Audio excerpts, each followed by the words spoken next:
Kozjanski park je znan kot vroča točka biodiverzitete in nekako to je tisto, kar ljudi, goste, obiskovalce vleče v Kozjanski park.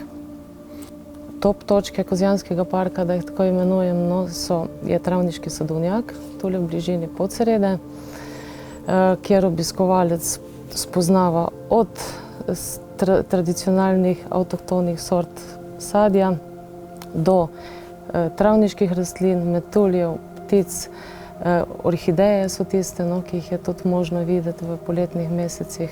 Pravzaprav nekateri pridejo iskat samo določeno vrsto orhideje, drugi pridejo zaradi ptic.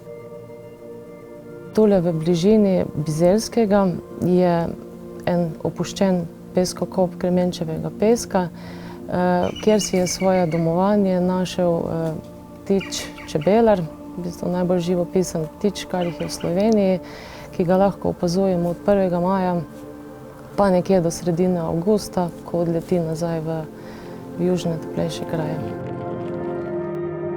Naši gosti so različni.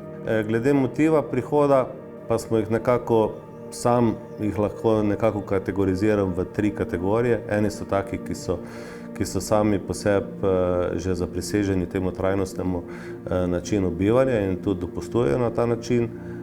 Drugi so takšni, ki sicer niso toliko nagnjeni k temu, vendar vidijo svoj dopust, svoj prosti čas v preživljanju v naravi.